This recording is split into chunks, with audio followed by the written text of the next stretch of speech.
All right, I am here on another episode of Athlete to Athlete, and I am joined by Arielle Loewen. Arielle, how are you? I'm good. Thanks for having me, Adrian. Oh, it's a pleasure of mine to have you.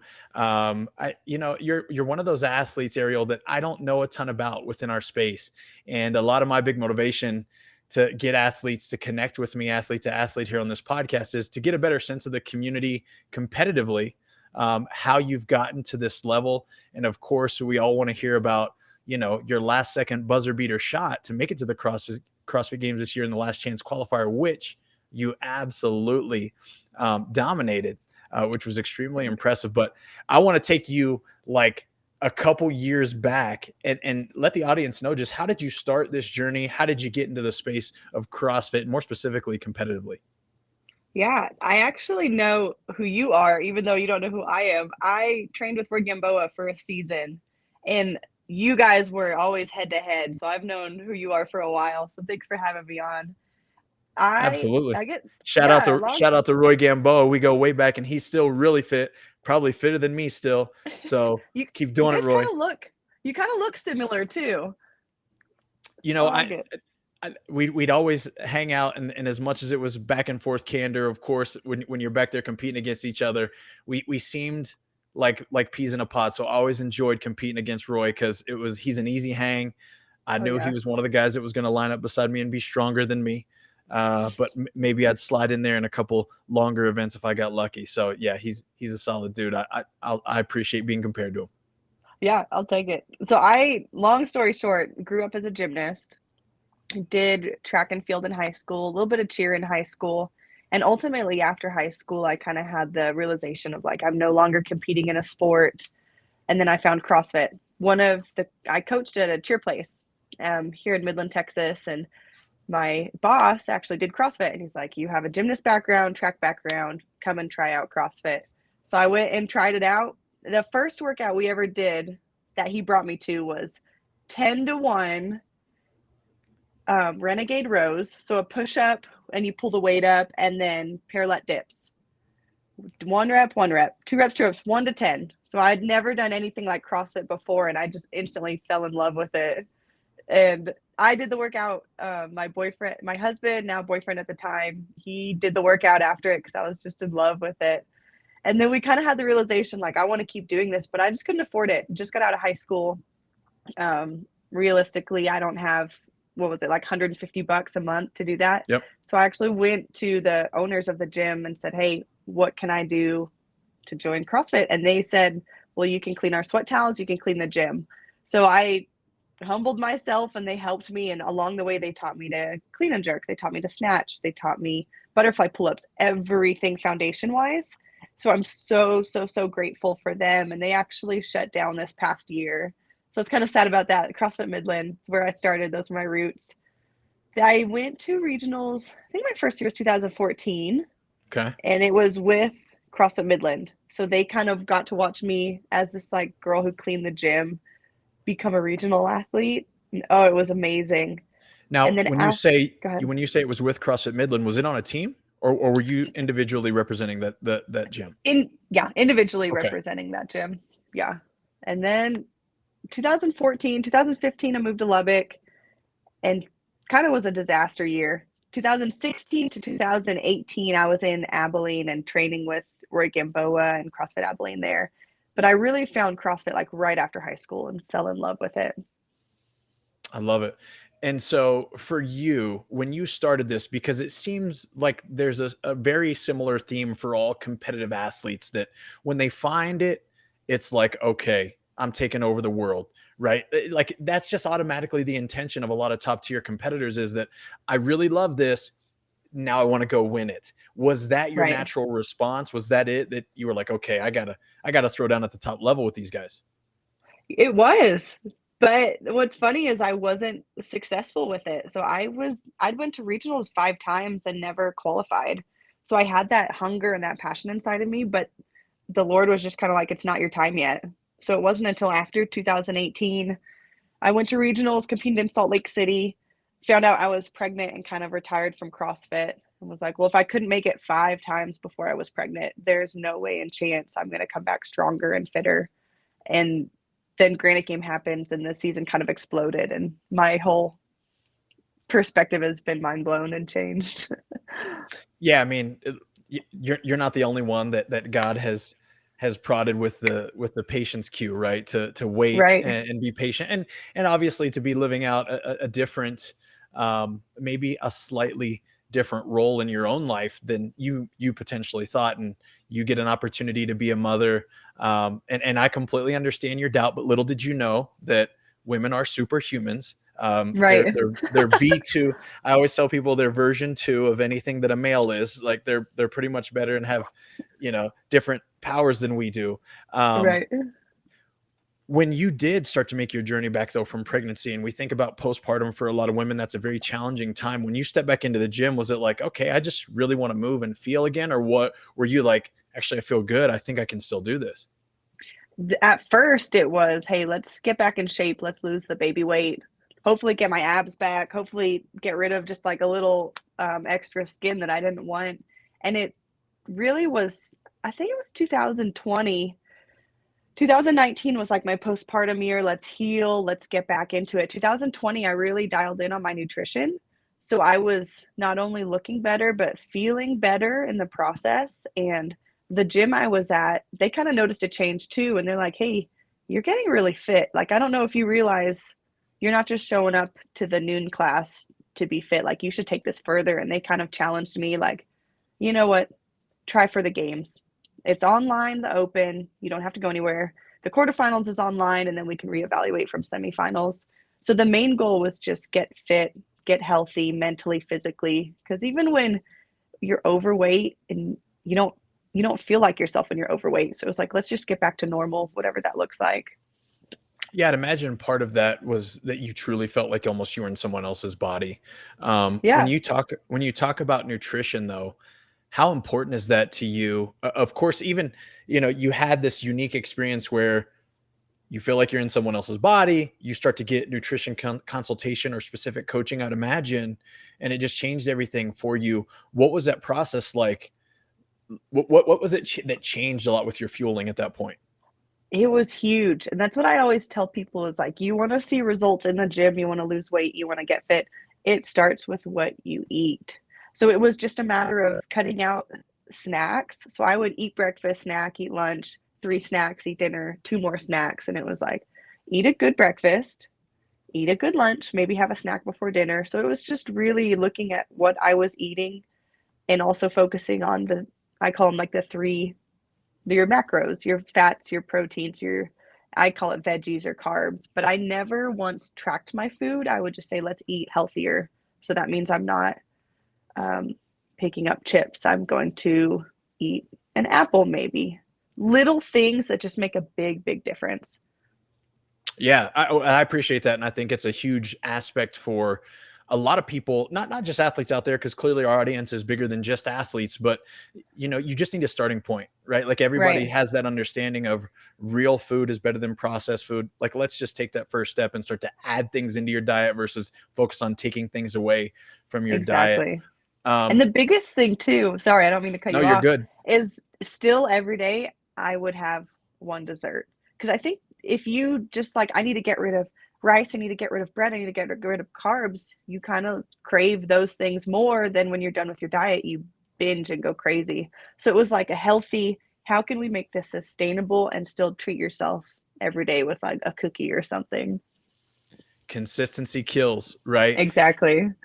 And that truly even brings me to the next transition of topic. It's like you hit now, your nutrition's dialed in, you are trending up in a way that not just you but the others around you take note. Your capacity's coming back, they're impressed at the way that your body's transforming. So in 2020, Mhm. what's that look like for you in regards to coaching and guidance with your training, and how did you take that step then to start to become more competitive?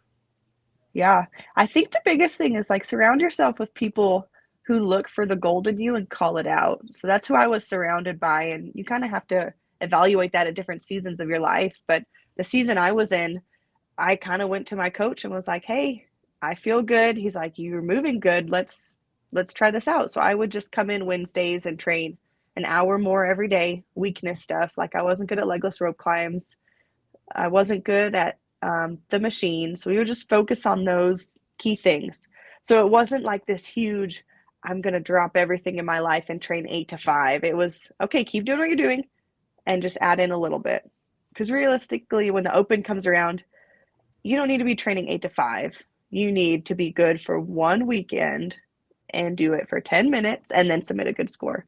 So we were just really focusing on how can we succeed good at the open. Okay, now let's transition to quarterfinals and then we'll take it from semifinals. So just little baby steps, because I do think I would have gotten really overwhelmed if I would have taken on the training program of a different elite athlete, because it just doesn't work for my schedule as a mom and as a wife and all that. Yeah, and you talk about coach. Who's coach? Um, it's a different coach then than it is now. Okay, perfect. Yeah. So let's get to that transition then. Let's kind of Yeah. so to wrap even up that conversation of how you layered things in.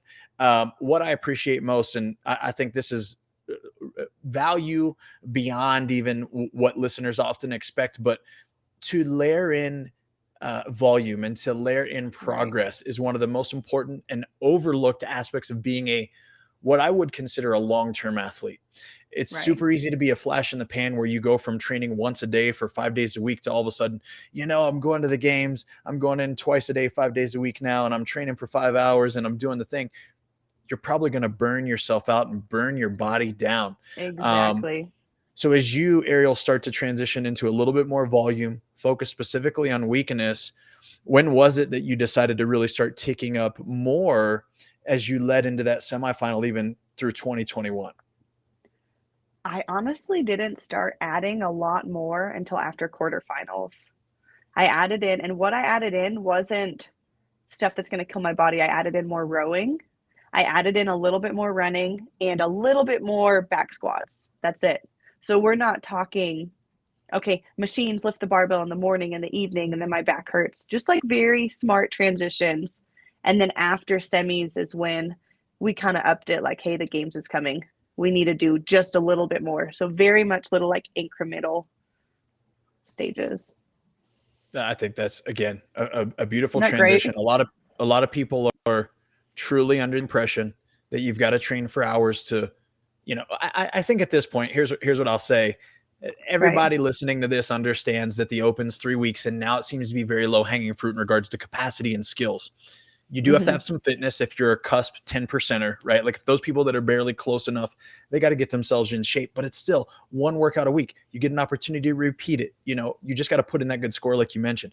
Right. Quarterfinals, then even as we advance, I think it ends up, is it 4 scores or 5 scores? Remind me. I think it was 5 scores the last 2 years, I right? think it For was quarters. 5. Yeah. But one of So them five. strength. Yeah, one of them strength, one of them relatively short. The four Right. are relatively good combinations of chippers and or couplets or triplets. But we look at that test and we're like, oh well, my volume's got to be really high, and it's like, your intensity and your execution need to be high at that point, right? So Exactly. you've got to be able to focus and really, again, put forth the best of your best. But you don't need to kill yourself with undue volume. And then once you get ready from that semifinal level to the games, that's when it's like you've honestly just got to prepare your body to be resilient enough to go for 3 to 4 scores in a day if needed and to Exactly. practice some unique skills. So I love that that's what your coaching has allowed you to do. Now let's transition Right. even where are you at now with do you have the same coach last year as you did this year? I have the same coach from Rogue Wadapalooza that I do now. So after Love the it. games happen, I I just had to part ways. Things didn't go exactly aligned how I'd like it to, so we just parted Okay. ways. My coach Well, let me now has let me been stop you there awesome. real quick. Yeah. And the reason is because you qualified out of Granite last year. Yes. So talk to me about your psyche going into that competition and you Yeah. punching a ticket to the CrossFit Games, because that was, a sixth semifinal ish or fifth Yeah, for you at the regional exactly. semifinal level. So your experience at that level, did you go into that competition being like, yo, I'm going to punch my ticket to the CrossFit Games and this is how we do Oh, it? not at all. I went into that competition 2 different stories. They post who's all gonna be there, and I'm looking at it and only 5 go, and I'm thinking, "Okay, Mal's there, Emma Carey's there, Christy O'Connell's there, um, Pacelli's there, and there's another games athlete there." I was like, "Realistically, you've got 5 games athletes who are going to punch their tickets. I'm going to go in and just do my best from day one. So what is that? It means PRing my snatch. Okay, let's do a little better than practiced on the running workout. So I just went in just solely focused on let's leave proud for the weekend that I've done all I can. We actually go into that competition and me and my husband were at dinner with someone and we're talking like, oh, what comes after semifinals at Granite Games? And he's like, well, we just go home and life goes on. Like he and even his head um, didn't even fathom that I would qualify, which I didn't either. So I don't cut him any. But it's just we went in like, hey, let's have fun in Minnesota, and then we'll go back home and be parents. And to me that just blows my mind, right? I To know, me understand too.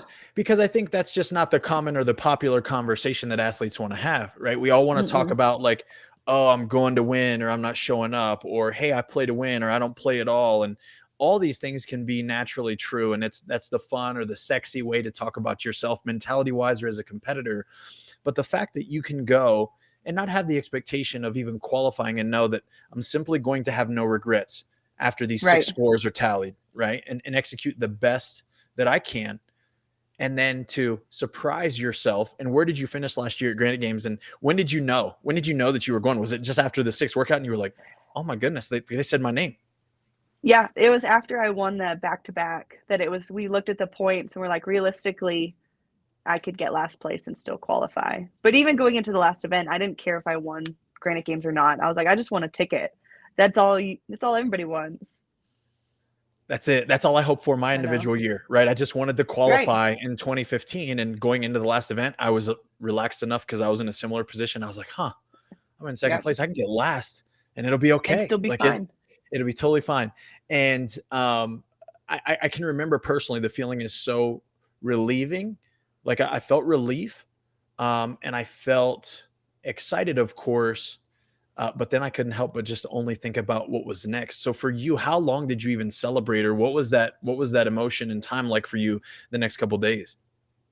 Oh man. It was wild. I remember we were walking through the airport and I'm carrying my big old Granite Games check. And even just the feeling of like, oh, I went to this competition and I got first, where I'm so used to be standing in line with my name plaque and they're like, how'd you do? And you're like, well, I got 12th.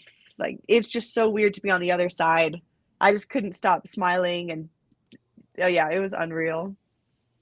It Yeah. was So to finish unreal. in first place there, you're coming off that high. Then what's your first summer as a games athlete Yeah. like as you get ready for that 2021 test? Yeah. Um, it was pretty bad. I'm not gonna lie. I actually got shingles because I was so stressed out, which is part of the reasons I had to part ways with where I was at the time. But Sure. I just didn't know what to expect. I needed guidance. Guidance wasn't there, and it was just so overwhelming because all I've been watching are the documentaries of like the games is so hard. You have to be prepared. It kills you. So I was like, well, I have to be prepared. How do I be prepared? I have no idea how to prepare. So it was really overwhelming.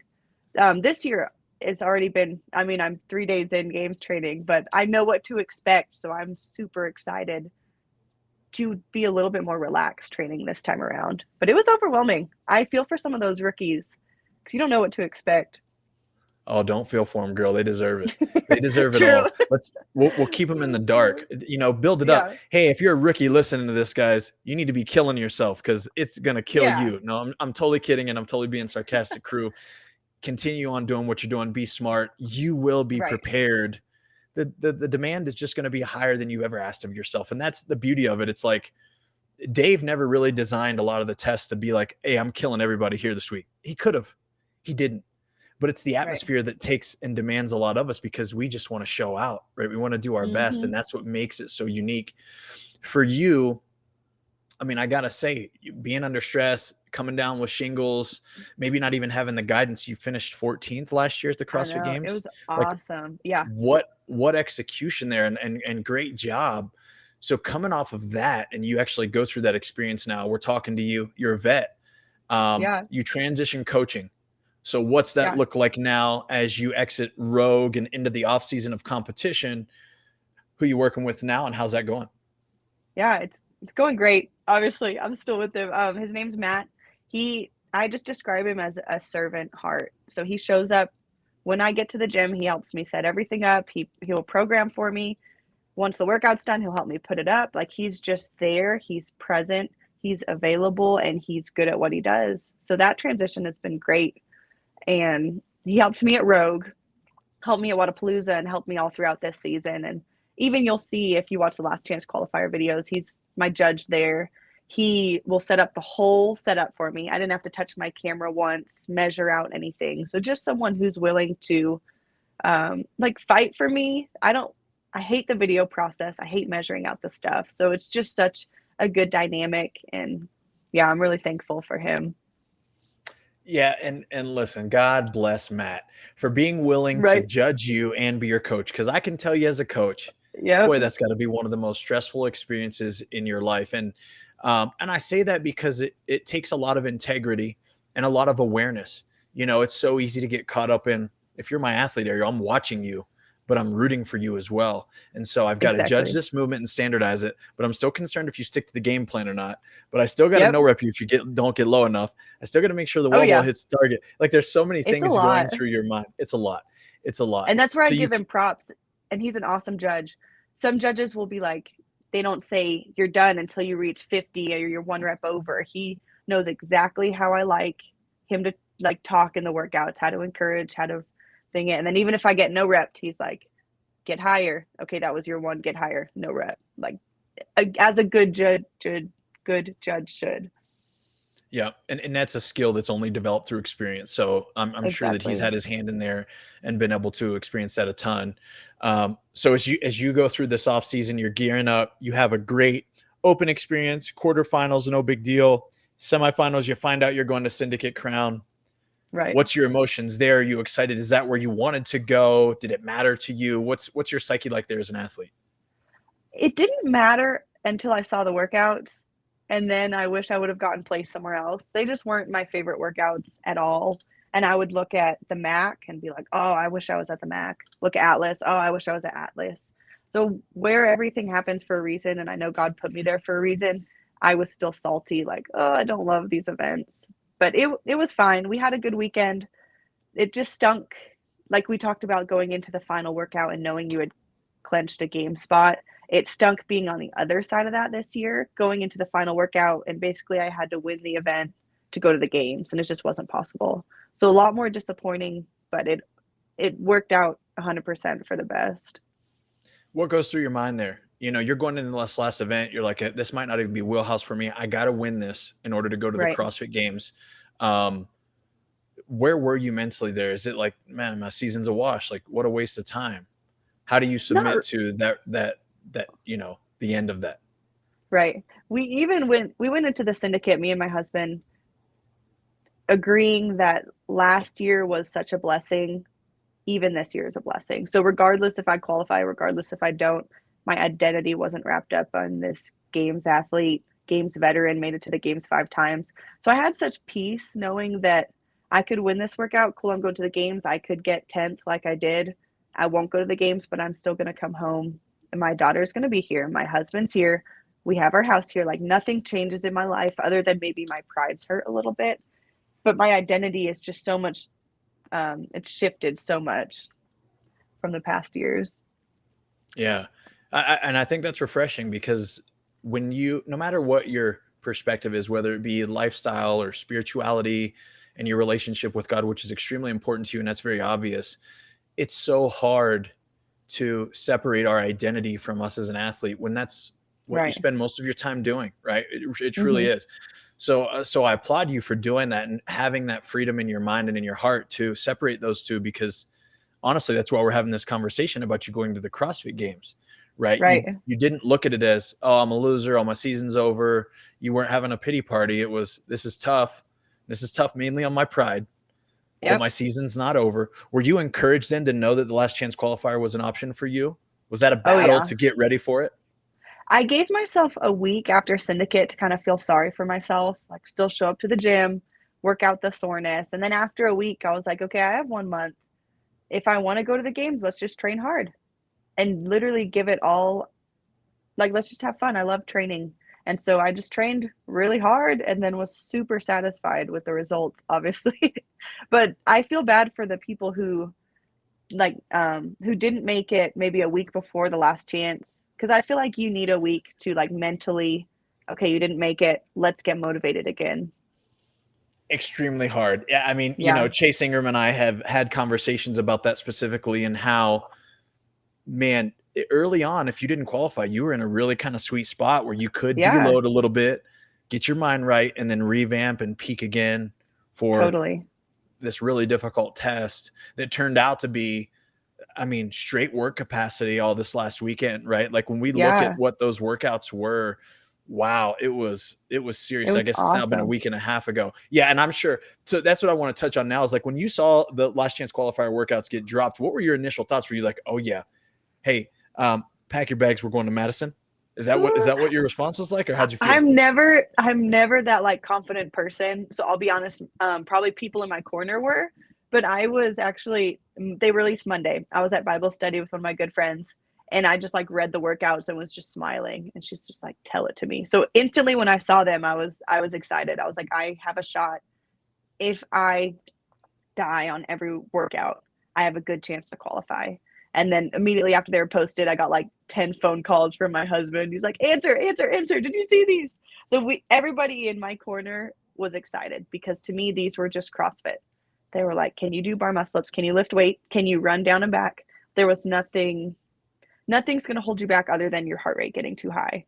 And I'd like to think I can push through that if it means punching my ticket. Yeah, and I'll say, Ariel, as much as these were just CrossFit, it was like just enough complexity where it's like, okay, like it's there, but not a ton, Right, right? You couldn't hide right. behind skill sets here. There was nowhere to Exactly. hide behind the skill set of a squat snatch even under duress, or a ring muscle up. It was just grunt work. But the loads Exactly. were nothing you could simply ignore, right? The 100 Right. was it 25-pound thruster for you guys, as on the Yeah. ladies side, and then of course the 155-pound clean and jerks for all those reps.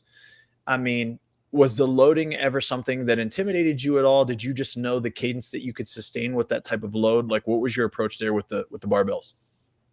Um, Honestly, I don't know if I really had an approach. I actually, on the first workout, was the one that made me the most nervous, and I actually reached out to Gamboa on that one, because I'm known as like the gymnast athlete. To me, in my mind, he's a strength athlete. So I was like, Yep.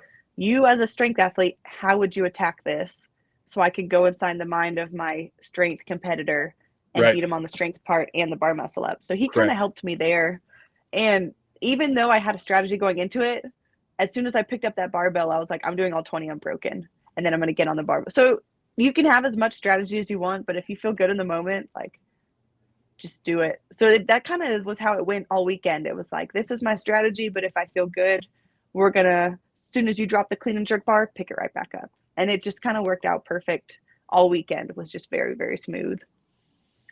So cool. So cool. I And know. such great insight for you to have the wherewithal to be like, yeah, let me hit up Roy, because a lot of these Yeah, strong girls are going to be thinking like the strong guys. I know he'll shoot it to me honest, and I can find my ability to have an advantage within a workout that, or within a portion of a workout that might not be naturally to my own advantage. my So week. Yeah. Well, the coolest yeah, thing, Adrian, you wouldn't believe all the people that slid into my DMs. I feel so cool, but like Haley Adams, I'd be like, what pace would you hold on the rower? And then she would tell me. Emily Rolfe, same thing. Emma McQuaid tested a few workouts for me. So just these, to me, like huge athletes that are like, hey, how can we help you?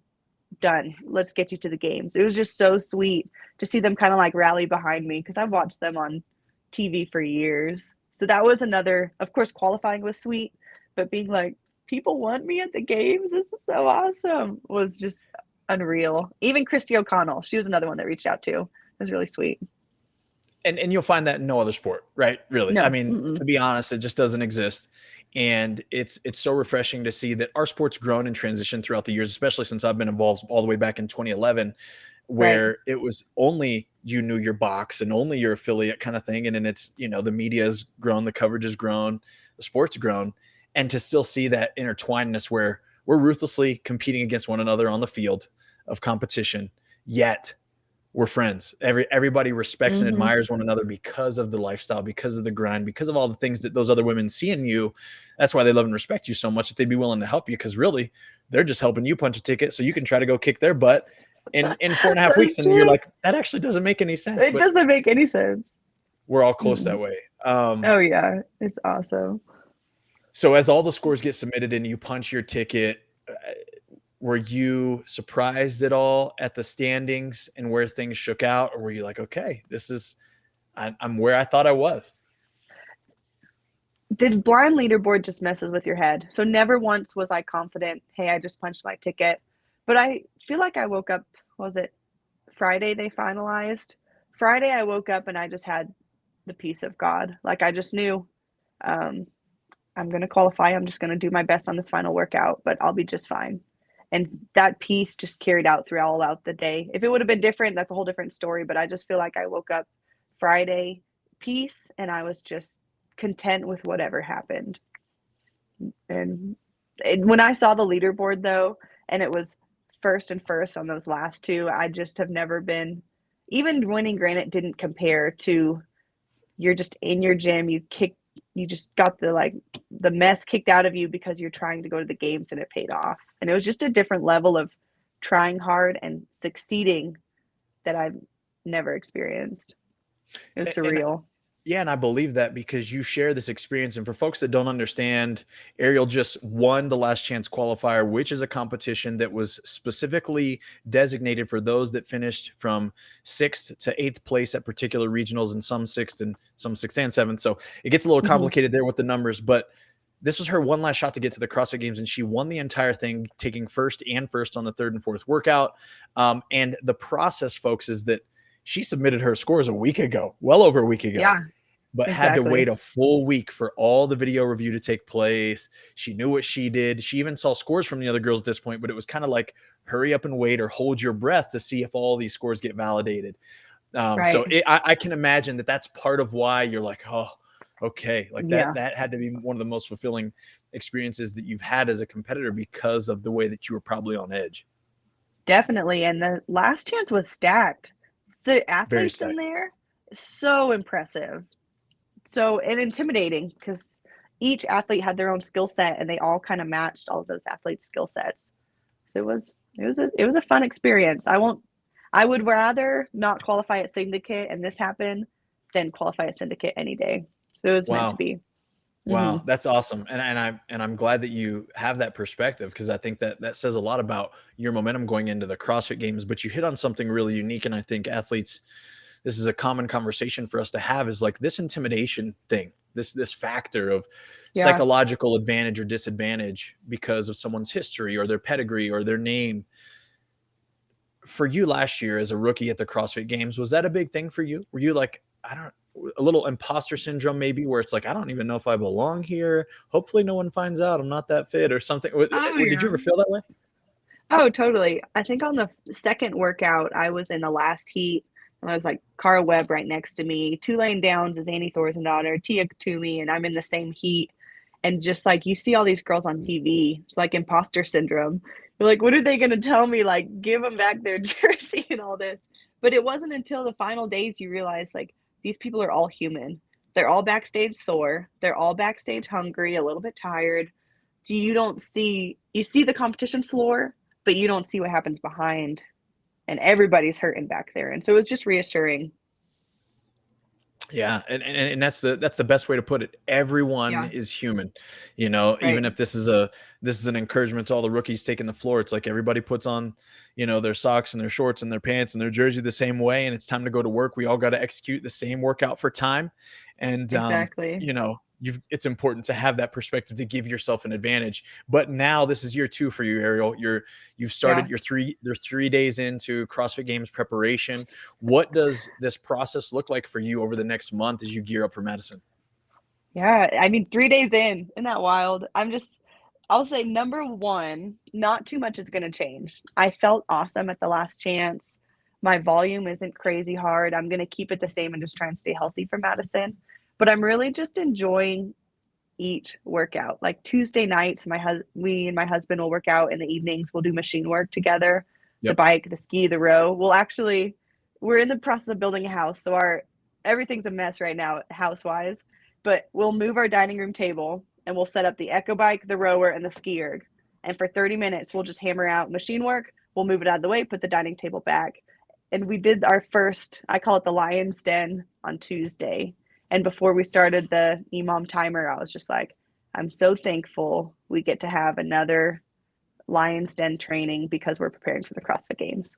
So I think just training for the games right now is just all like, yes, it's going to suck, but I'm so thankful that I get to be doing this to prepare for the games, because I would have been a little sad if I hadn't. And I know athletes out there would kill to be in this position. So I'm not going to take anything for granted leading up to the games.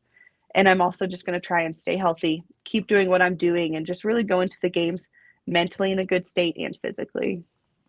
But I do like to think I'm like the unicorn of the sport, because I don't train like the other athletes do. I'm in the gym from 11 to 1, and then I go home with my daughter and maybe work out in the evenings. I'm not sacrificing my life for CrossFit. CrossFit is a small piece of me, and then I still have a life outside of it. So I just want to keep that mentality and stay healthy going into the games. And I really hope that that is an encouragement to all the moms out there, Yeah, because agreed. this is coming from one of the fittest women in the entire world, that she's able to sacrifice 2 hours every day for sure, that Mm-hmm. lunchtime window, and then maybe some time in the PM for skill set or aerobic work or whatever it is that you need to focus Right, on, just to make sure that you're prepared. But this brings tremendous value to the conversation of intentional intensity is the way that I like right, to look at it. Is that you can go into the gym and train at the proper intensity for that type of allotted time and have results that give you the fruits to be able to compete for, one of the title of fittest on earth. I think that's right. tremendously refreshing. And I do think that you are considered a unicorn in the sport. How does managing your family work during this time, in regards to, of course, you're not taking a ton of time away from them, but Right. do you have family support, friend support for your little when you're at the gym grinding, or how's that work? I do. I have the gym I go to is absolutely amazing. They have a kids room with like a glass wall. So she'll be in there playing with toys. She has snacks. While I'm working out, I can just look over and see in the glass wall that she's fine. And then when I don't have that room, my mom is coming down this weekend. She'll help me. My sister's in town. So I just have a lot of people that rally behind me. So when I need it, I'm not afraid to ask for help. Like today, I went and swam some laps in the pool, and one of my friends watched my daughter. So just like I said, surround yourself with people who will just encourage and help when needed, because there's no way I could do this without help. And it looks like you've got a great support system, folks. If you haven't, go back and watch some of these workouts that Arielle's They're doing in the last chance awesome. qualifier, and you can see that she's got a tremendous support system there, rooting her through every workout. I got to ask you before we part ways, what are you most excited about this year for the CrossFit Games? Is there anything that you're I, like, yeah, I hope this is there? okay, skill wise, I Yeah. hope I do want some running. I feel like we weren't tested on running in semifinals. Shuttle sprints don't count. I actually love to run, so I hope there's some running there. I hope there's swimming, but in a pool. I'll be really excited for that. And I'm sure you Ring saw the must, teaser already, right? It yeah, looks like that you're going to get what you asked for there, which will be a I very hope so. exciting experience for all of us, commentator wise and spectator wise, I think, and even athlete Yeah, wise. we have two conspiracies of what we think it'll be. Okay. I think they're either going to make us run sprint triathlon. So, like, Okay. maybe start in the pool, bike around the Capitol, run in, or I think the swim event, which my husband told me this would be sweet, a 100-meter sprint, like pyramid style. Would that not be Mhm. cool? So, those are my two predictions. We'll see if any of them come true. Yeah, if I could have a prediction, and clearly I've been in a sport for a minute, I've always thought that Right, that's what they lack the most from testing, is that we run long and we run right. short. We've only really swim long. We've seen it in the interval style workout that they had when the CrossFit Games only had 5 people at the ranch, Yeah, but that was amongst GHDs and ball slams and all this other stuff, right? With the assault bike, which I'm not going to wish that on you guys awful. again this year, because good night. People No barely way. survived that workout. But I do think that's a really good assumption, and would be a great addition to the CrossFit Games if we saw some kind of elimination style, faster turnover for the swim. I think that'd Um, be fun. I'd love to see, and this is just me now going on a tangent, but I'd love to see a 100-meter sprint, but the winners are taken out of the heats. So like the winners are set. Like you only get really one shot to win the event, and you have to have the best time. But the winners are pulled, and then the rest of the people have to stay and fight until it's like the bottom five, because then it pays to be a winner. You get to recover. The losers are the ones doing more work instead of the Just keep winners going. doing more work. Oh, that'd be interesting. It'd be interesting, but it's kind of a It would. reverse psychological deal. People would not be happy with it, but No, they wouldn't wanna yeah, watch the losers at the right, end. right. But to me, it like, okay, it pays to be a winner. That makes it a little more fair for you, for the Yeah, person that succeeds to have an advantage instead of a disadvantage. right. Um, well, I love it. I think that is going to be an exciting thing. Yeah, getting in the pool. Clearly, you're going into this year with a new perspective.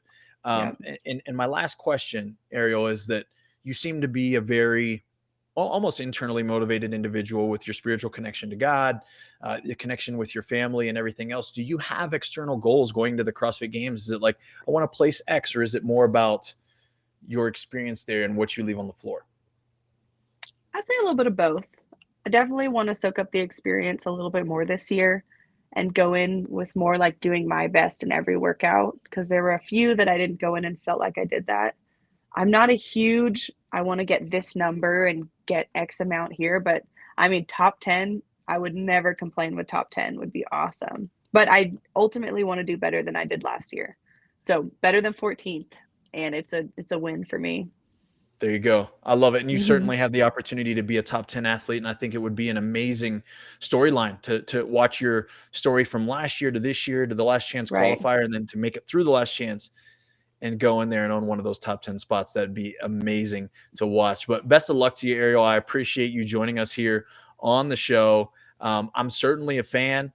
I will be rooting for you in Madison, and I'm sure hopefully we get an opportunity to meet each other in person as I'll be there commentating. But thanks so much for hopping Sweet. on with us, and maybe we can connect after the show's all done and recap your experience in Madison for 2022.